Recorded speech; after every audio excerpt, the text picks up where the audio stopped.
Bonjour à tous et bienvenue dans Église du Monde. Cette semaine, nous partons pour l'Éthiopie. Ce pays de la Corne de l'Afrique est frappé depuis plusieurs mois par la sécheresse et la famine. Conséquence, 4,5 millions de personnes souffrent actuellement de malnutrition selon le Secours catholique. Nous verrons comment les ONG, notamment chrétiennes, se mobilisent face à cette crise. Cette émission sera aussi l'occasion de nous intéresser au rôle de l'Église éthiopienne, l'une des plus anciennes du monde, dans ce pays miné par la pauvreté.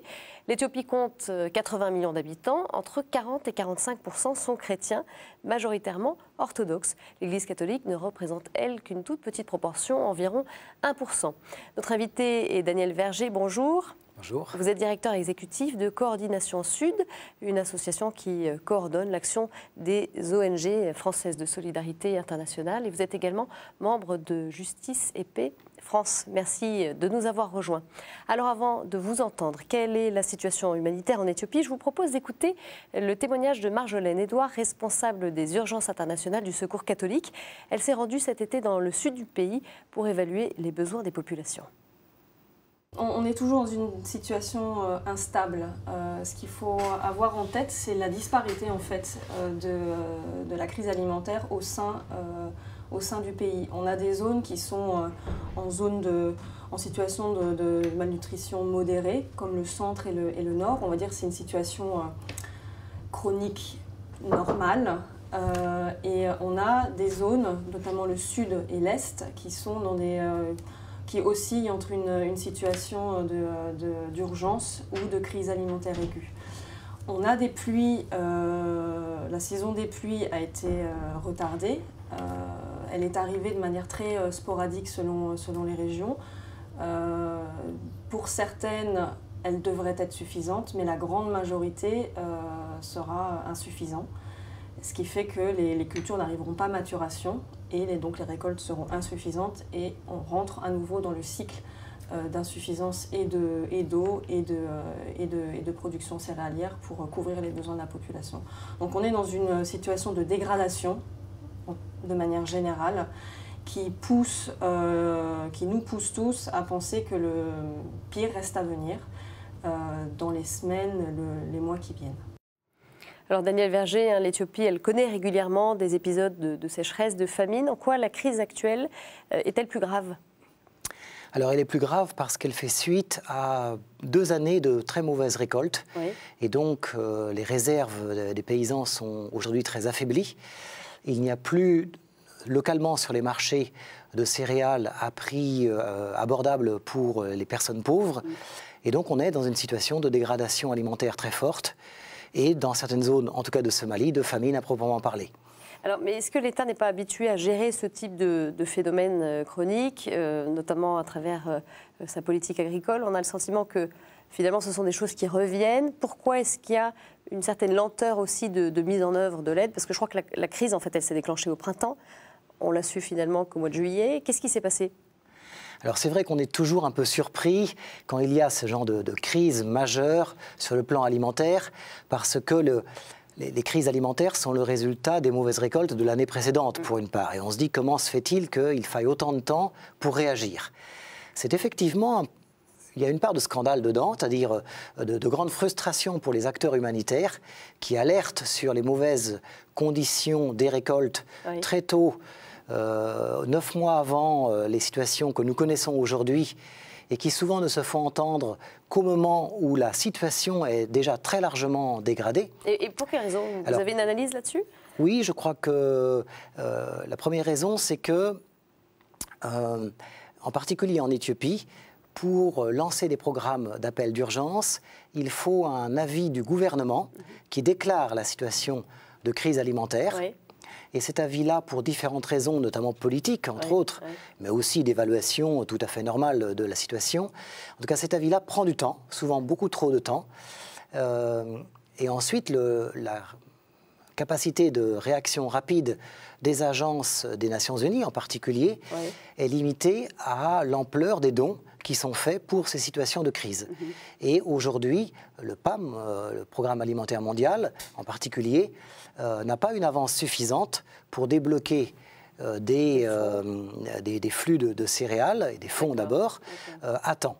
C'est pourquoi il est important de développer ce qu'on appelle des stocks régulateurs dans les pays qui sont sujets à crise alimentaire fréquente, comme l'Éthiopie, typiquement, mais aussi comme l'ensemble de la bande sahélienne.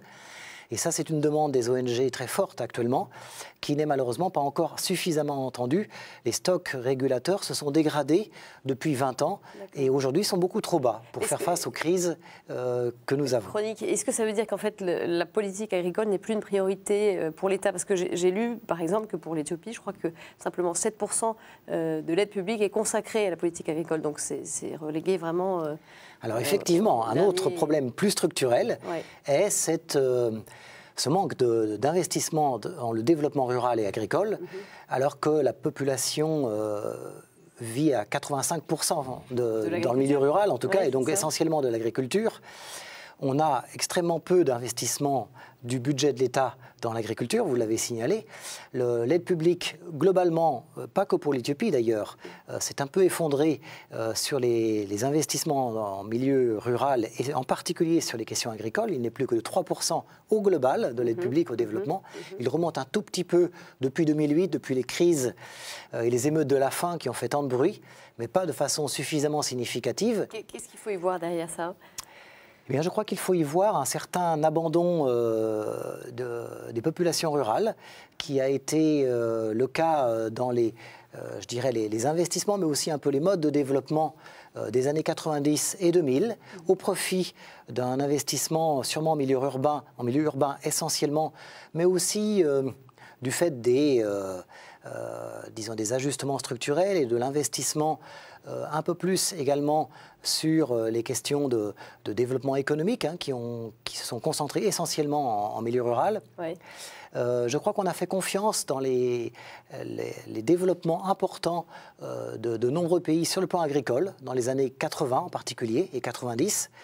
Et puis aujourd'hui, on arrive à un peu un effet de seuil dans les années 2000 qu'on n'a pas pris en compte suffisamment et qui nécessite aujourd'hui de reprendre un fort investissement agricole qui est tout à fait nécessaire.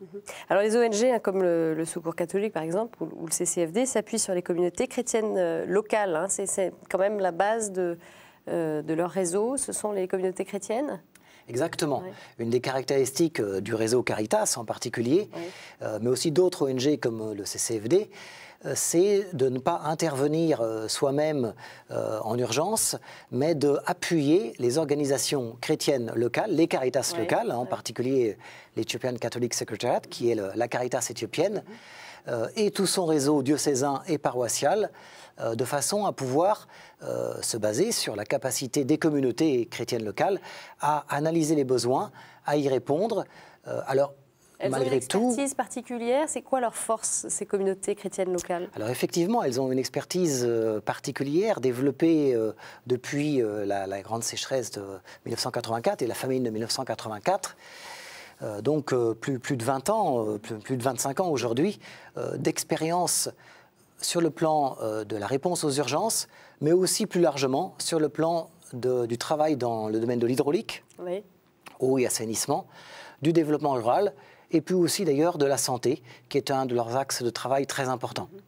Cela n'empêche pas quand même un appui avec non seulement de l'argent, mais aussi d'une expertise des Caritas européennes ou américaines. Alors, je crois que c'est important de trouver le bon équilibre entre faire confiance aux acteurs locaux, et ça c'est quand même la clé pour avoir un impact le plus grand possible, et puis en même temps, ne pas jouer simplement un rôle de banque, mais bien jouer un rôle de partenariat, y compris avec la mise à disposition d'experts, et c'est le cas en particulier de Caritas Allemagne, qui joue un rôle de leadership pour le réseau Caritas en Éthiopie, et qui accompagne la Caritas éthiopienne depuis de nombreuses années, non seulement sur le plan de la réponse aux urgences, mais aussi sur le renforcement organisationnel et vous voyez toute cette capacité à apprendre et à tirer les leçons de l'expérience. D'accord.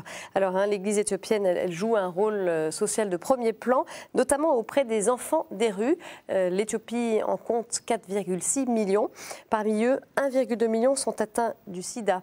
Abandonnés de tous, ils sont recueillis dans des orphelinats tenus par des congrégations religieuses féminines, comme celui des missionnaires de la Charité de Mère Teresa, que l'on va découvrir dans cet extrait de documentaire de l'aide à l'Église en détresse. On regarde. La majorité des congrégations religieuses, surtout féminines, s'occupent donc des enfants.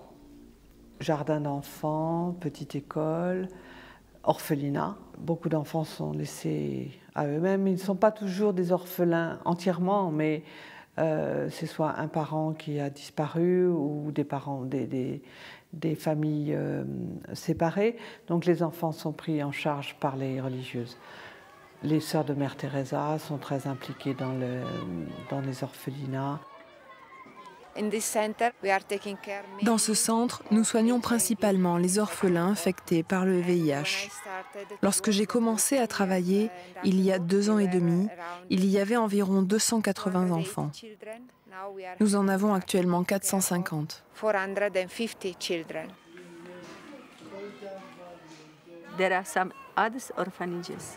Il existe d'autres orphelinats, mais la plupart préfèrent accueillir les enfants sains, pas les enfants malades. De nombreux orphelins viennent chez nous, même des hôpitaux. Ils sont très malades, encore très malades. Mais on les laisse sortir de l'hôpital, parce que là-bas, il n'y a personne pour s'occuper d'eux.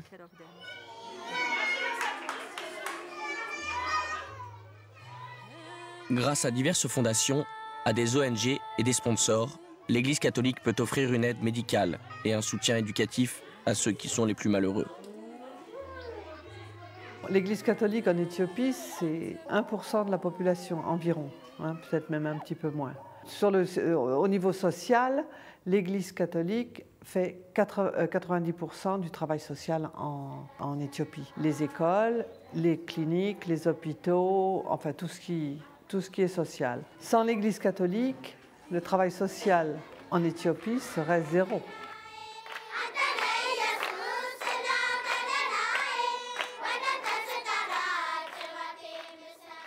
Alors en quoi, Daniel Verger, le travail de l'Église est irremplaçable en Éthiopie? Alors on l'a vu, hein, c'est par cette attention particulière aux populations les plus pauvres, les plus marginalisées, que ce soit les enfants des rues abandonnés, que ce soit les populations marginalisées en milieu rural. Mais c'est vrai que par exemple sur les enfants des rues, il y a un travail très important mené non seulement en orphelinat, mais aussi à partir de centres et de travail avec les enfants dans la rue, hein, et de petits centres d'accueil. Différents modèles existent, mais en tout cas c'est un travail que l'on retrouve à la fois à Harar, à Addis Abeba et dans les grandes villes éthiopiennes, mené souvent par les religieuses, effectivement, qui sont très engagées.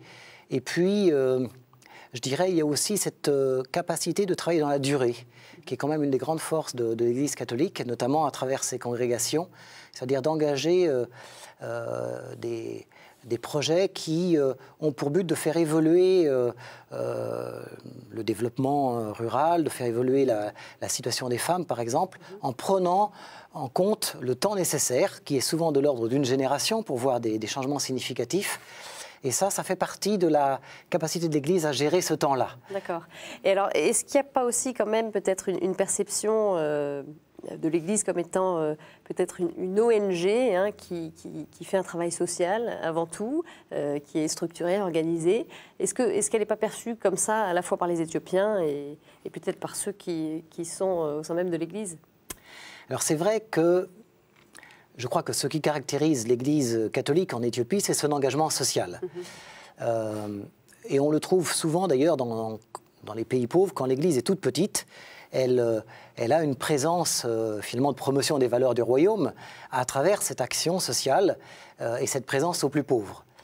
Un des risques potentiels, c'est effectivement d'être perçue comme une ONG, notamment parce qu'elle bénéficie du soutien des églises occidentales, de l'argent, des ONG et du public occidental, et donc ces moyens sont bien supérieurs à la pauvreté habituelle, disons, en Éthiopie.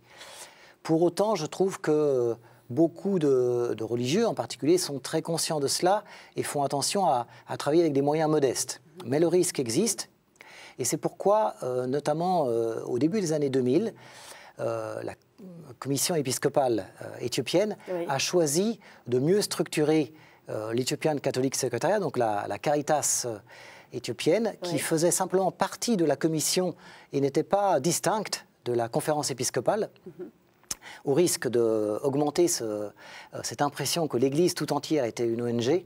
Et donc là, on a structuré de façon plus forte, mais aussi plus spécifique, la Caritas éthiopienne, créé une commission sociale et pour le développement qui gère l'ensemble de l'investissement et de l'action sociale de l'Église, de façon également à mieux visualiser les autres parties de la pastorale de l'Église éthiopienne. Ne pas laisser peut-être cette dimension-là missionnaire de côté, même s'il y a d'autres questions qui se posent, on y reviendra. Mais est-ce que la liberté religieuse, elle est respectée en Éthiopie? Est-ce qu'il y a une vraie garantie du côté des autorités, d'équité aussi vis-à-vis de chaque confession? Oui, l'État est un État laïque qui respecte donc, je dirais, la neutralité vis-à-vis des églises, ou des religions plutôt, puisque les musulmans sont aussi nombreux que les coptes éthiopiens. Donc bien 45 sûr, millions, je crois. Ou en tout cas 45% à peu près pour les musulmans comme pour les coptes éthiopiens. Et donc 1% seulement pour les catholiques. Il y a aussi des animistes, enfin en tout cas des religions traditionnelles africaines. Donc pour l'Église catholique, être une toute petite Église, ça veut dire accepter de peser peu, notamment dans le débat politique et de la société, excepté sur les points de vue sociaux. Ça engage l'Église à une certaine prudence aussi dans son comportement, notamment vis-à-vis des pouvoirs politiques. Elle est obligée d'être prudente, d'être discrète. Disons que l'Éthiopie est une démocratie limitée, donc il y a des élections formelles, etc., mais c'est quand même un pouvoir fort.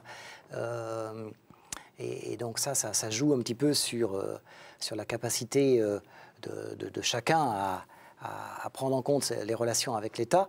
Les relations avec l'État sont une préoccupation importante pour toutes les religions instituées, dans un cadre, disons, où l'État est un État fort, est un État qui souhaite contrôler ce que fait la société civile, un État qui a aussi eu un engagement social non négligeable quand même. Il a réussi notamment des percées dans le domaine de la santé et dans le domaine de l'éducation. Ouais. Il faut reconnaître cela.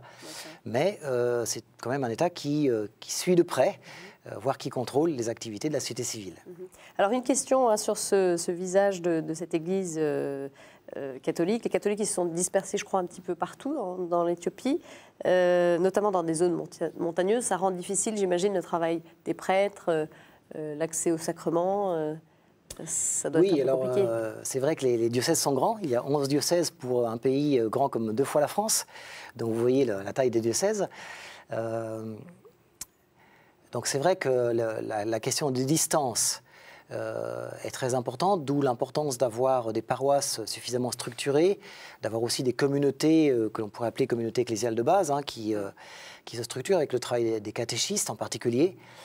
Alors il y a quand même un peu plus de concentration dans le sud de l'Éthiopie, à vrai dire, puisque la partie des hauts plateaux a longtemps été réservée aux coptes éthiopiens. Mais c'est vrai qu'aujourd'hui, on trouve des catholiques un peu partout, et en particulier, par exemple, dans la région d'Adigrat, dans l'extrême nord du pays, il y a une forte communauté catholique et un diocèse très dynamique, non seulement sur le plan social, mais sur le plan aussi ecclésial. Pour vous, ce serait quoi les défis en fait, de cette église qui est toute petite aujourd'hui ? Alors je crois qu'un des grands défis, c'est quand même cet enjeu de l'immense pauvreté, voire de la misère d'une grande partie de la population, et d'accompagner cette population dans ses efforts pour se développer, pour vivre mieux.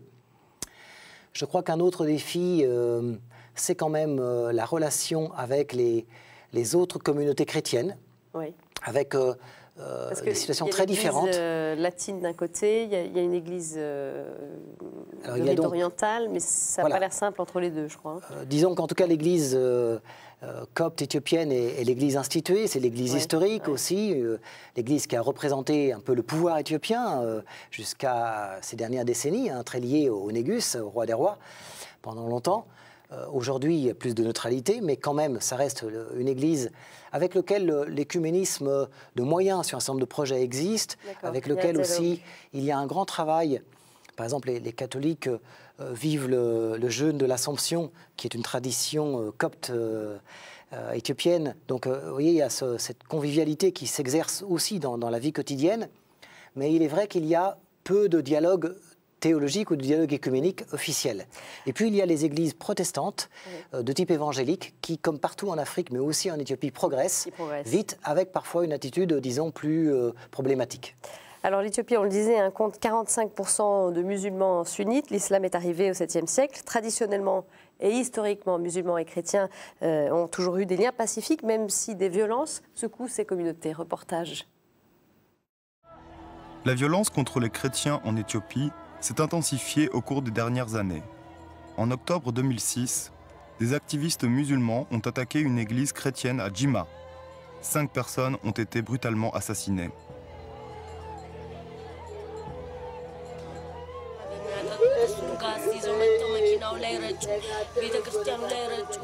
Ils ont commencé par répandre du kérosène sur la voiture et sur l'église pour y mettre le feu. Les gens se sont mis à courir et à sauter hors de l'église en flammes. Ils nous ont demandé encore et encore de dire « Allah Akbar, Dieu est grand, Dieu est grand ». Le prêtre a refusé de dire « Allah Akbar ». Alors ils l'ont tué avec une épée. Ils l'ont coupé en 2. Puis ils se sont mis à attaquer des jeunes et des enfants. Ils ont commencé à couper les mains des jeunes gens avec leurs machettes. Ils ont brutalement tué un enfant. L'une de ses oreilles a été coupée avec une machette. Nous les avons suppliés de ne pas nous tuer en leur disant que nous avions déjà dit Allah Akbar, Dieu est grand, disant cela pour sauver nos vies. Ils se sont alors rassemblés et ils sont partis.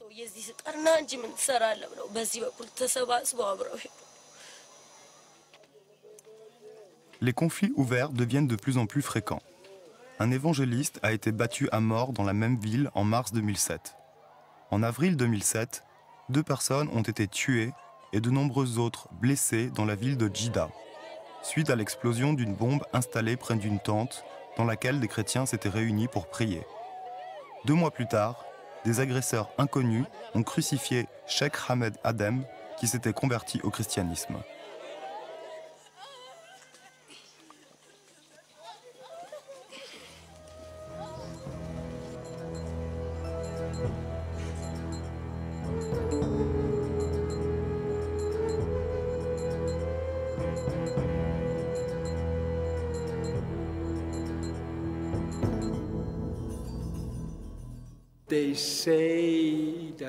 Ils disent que certaines personnes de l'extérieur sont venues prêcher aux musulmans pour dire « Soyez stricts et plus vous tuez de chrétiens, plus haut vous serez dans le ciel ». Il semble également que de l'argent soit en jeu. Si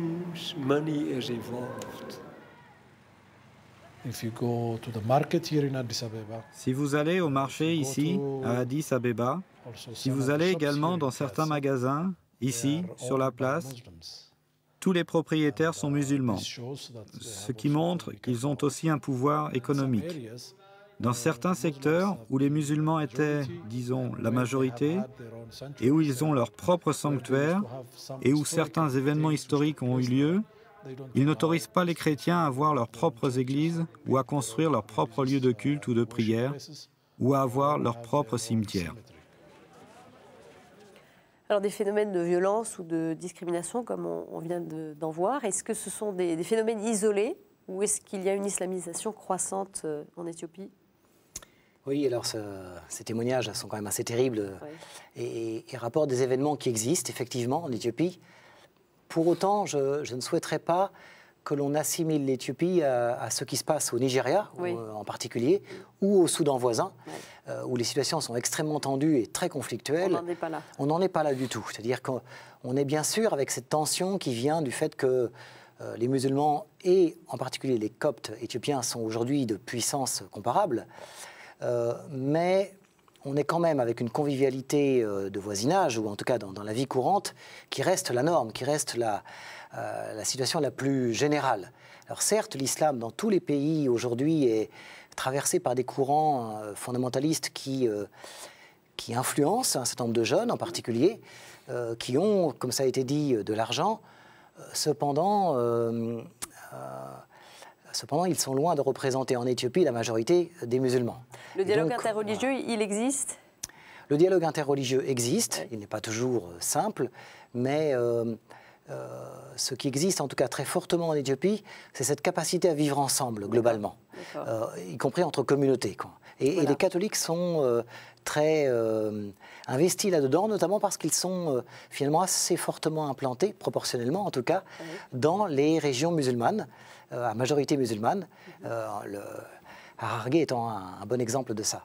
Merci beaucoup Daniel Verger d'être venu sur ce plateau. Alors, nous arrivons à la fin de cette émission. Merci bien sûr à l'aide à l'Église en détresse, au Secours catholique et à l'UNICEF qui nous ont aidés dans la réalisation de ce magazine. Des partenaires que vous pouvez soutenir par vos dons, tout comme le CCFD. Et puis, sachez bien sûr que vous pouvez revoir cette émission sur notre site kto.tv.com. Très bonne semaine à tous, à mercredi prochain. Au revoir.